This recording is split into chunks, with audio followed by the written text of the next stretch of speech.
Hello everybody and welcome back to Fat City Vinyl. I am Doug coming at you once again with a vinyl update of showing and telling some new records I've picked up recently. Record fair season is now over. I kind of wrapped that up in my last vinyl update video, so I've got a mix of records from record store finds and a couple of mail order things I'll show you in just a moment. We'll start off with the record fair finds. One of the reggae labels I kind of always check for is Heartbeat Records out of Cambridge, Massachusetts. They were kind of active from the very early 80s up until kind of the 1990s. They started to tail off, had a brief revival in the early 2000s, and put a few new releases out or expanded versions of other releases before finally going defunct. But they were one of the first, certainly one of the first North American labels that would not only put out new music as it was coming out, but also reissue older music from kind of an archival perspective with liner notes and just presenting the music to a new generation of listeners who maybe weren't around for it the first time. So I kind of always check for their titles. I used to buy them on CD back when I was first getting started in this music. So now when I see them on LP, I tend to pick them up. And one I saw by them in a record store was a various artists compilation called Black Star Liner, Reggae from Africa, which is as it says. Now the Black Star Liner was a line of cruise ships that was inaugurated by a Jamaican called Marcus Garvey, who's been very celebrated in many reggae songs over the years. He was around in the kind of the 1920s, 1930s. I guess you'd call him a civil rights leader now, but he was definitely putting forward a doctrine of self-determination. He wanted people of African ancestry to take control of their own destinies, and so he proposed the Black Star Liner as a line of ships to carry people of African descent from the New World back to new lives in Africa, was kind of his philosophy. So that is a reference in the title there. So this is a compilation of kind of late 70s, early 80s artists from Africa. As reggae became more internationally popular through the 1970s, it reached to Africa, was spread all over the continent by cassette tapes, and some of these local artists started picking up on that sound and adding it to their music. Probably the most well-known artist here is Sunny Okasun out of Nigeria, who opens and closes this compilation with his kind of Peter Tosh style social commentary, and you have some very other excellent tracks on here. Cloud 7 from Nigeria with kind of a Jimmy Cliff style song, and some rather wonderfully named artists here. Bongos Ikwe and the Groovies, also from Nigeria, and Victor Uwaifo and his Titty Bitties with a song called Destiny. But very nice music on here, very enjoyable compilation. That was quite cheap, under $10.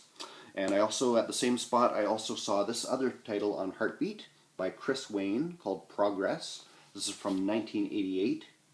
This was a new release. The other one was more of an archival compilation. That's kind of the two sides of Heartbeat Records. This one is produced by Sugar Minot, a very well-known reggae artist in his own right.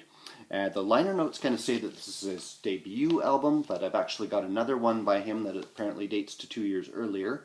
And this is digital reggae from the late 80s with more of that computerized kind of dance hall sound. Very excellent release, actually. Wasn't expecting too much from that one, but I actually enjoyed that quite a bit more than I thought I would, and also very cheap. And the last one I got at that store was a 12-inch single, or EP, I guess you would call it, by a local group actually called the HB Concept. Now this was a group that was active in Vancouver, Canada in the 1980s. I picked this up because I definitely remember that name. Listening to the radio growing up, I would hear HB Concept is playing, such and such a venue. They must have been quite active because that name stuck in my memory. But I'd never seen a record before by them, and this one is a pretty well mint copy. It was very cheap actually, compared to what it seems to go for online. Now, HB stands for the lead singer and bass player, Henry Brown. That's him there. And he is from the Hendrix family, actually. He is a first cousin to Jimi Hendrix. Jimmy, of course, grew up in Seattle, about 2.5, 3 hours south of here. So he would occasionally make the trip up north and spend time in Vancouver to visit his relations up here, of which Henry Brown was a member of the family that lived up here. And Henry Brown recalls, being 11 years old or whatever, and meeting his cousin Jimi Hendrix for the first time, and trying to do his homework in the living room while Jimmy's noodling away on his guitar. So, of course, it was kind of inevitable that Henry Brown would follow a musical path. He had an aunt that was actually the first black woman who ever had her own music TV show in Canada in the 1950s and 60s. His mother was a stage actress who later in life became a jazz singer under the name Black Cultured Pearl and recorded an album with Wynton Marsalis. But he formed this band, the HB Concept, in the 1980s. He is a bass player as well as the singer of the group. And side one of this is kind of an anguished soul ballad, kind of perfectly matches that cover image. While the B-side is Gimme Those Drawers, is more of a funk, rock, kind of barroom rocker that you would expect to hear in a bar in the 1980s. And he even quotes a bit of Purple Haze in the lyrics there. In more recent years, he's performed in a Hendrix tribute show alongside artists like Ernie Isley from the Isley Brothers and Slash from Guns N' Roses. Cheap bin record fair find: Kinks, Muswell Hillbillies, Gatefold. This was just a couple of dollars. It's RCA Dynaflex pressing. Don't have much Kinks in my collection. I don't see a heck of a lot of them around here, certainly not in the cheap bins. I do have a 2 LP compilation I found in the thrift store with a lot of their hits on it, but was happy to pick that one up. Kind of a mix of bit of vaudeville influenced rock, bit of country rock on there, kind of a diverse range of styles. A couple more record fair finds. This one is the Harvey Avern Barrio Band. It's from very early 70s, 71 I believe. That is on Heavy Duty Records. I'm sure this is a reissue because it's practically mint. And this is Latin rock, very much in the Santana style, or Malo, any of those kind of groups.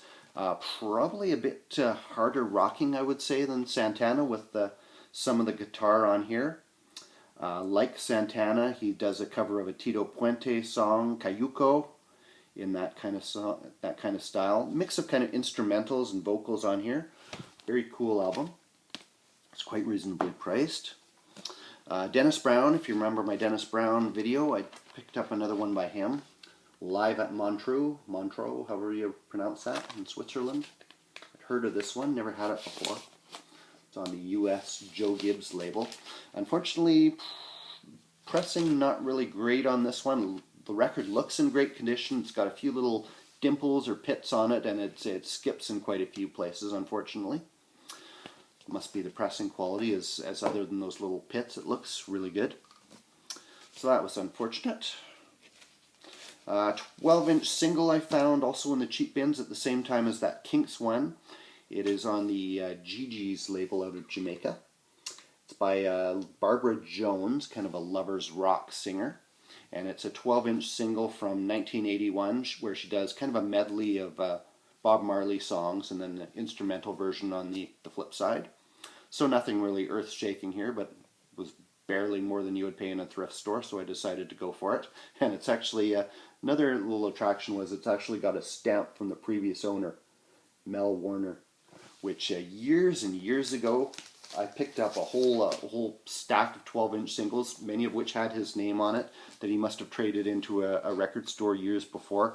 He's kind of a well-known radio DJ and show promoter around town.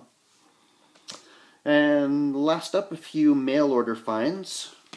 The Burning Sounds label out of England was one that was active in the late 70s, early 80s, put out a lot of reggae albums. And they've recently been revived and started putting out some reissues of old albums.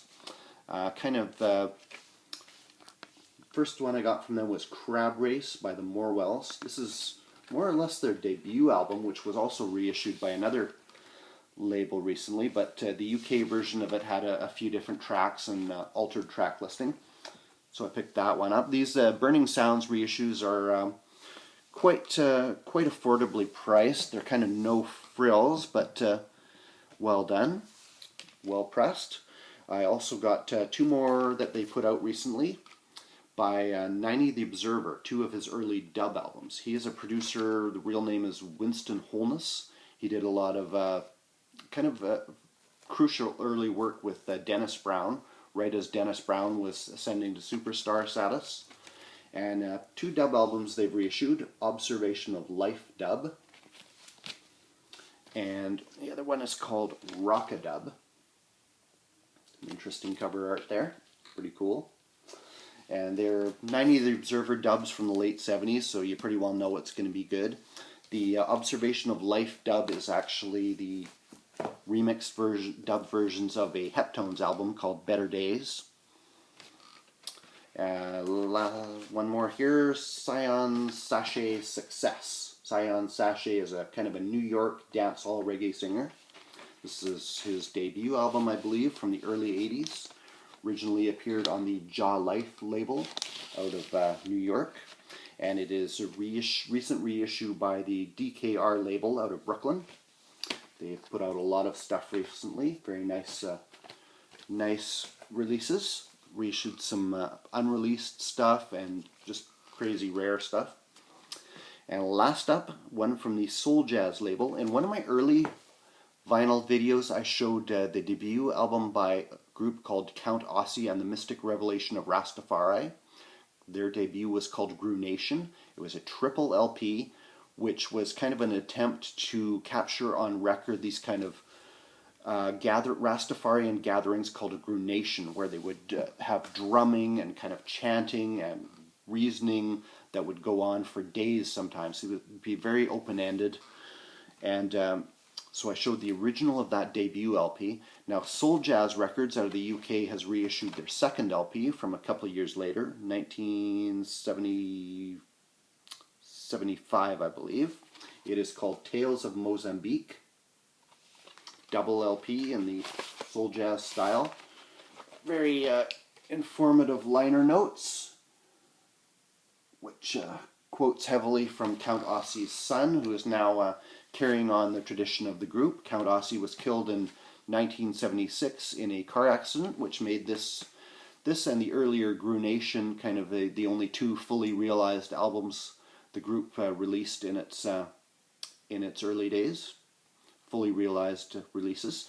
But they are a Rastafarian drumming group, and they had merged with a group fronted by Cedric Brooks, who was a jazz-influenced player who'd played horns with Sun Ra, so he brought in that free jazz influence.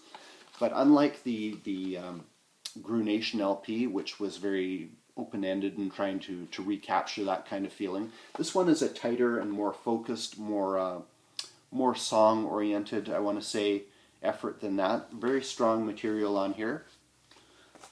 So a very excellent release, put together by Stuart Baker himself from the head of Soul Jazz Records, so definitely a labor of love on their part. So very excellent to see that crucial album reissued. So that's what I've got for you today, guys. I have quite a bit more to show you.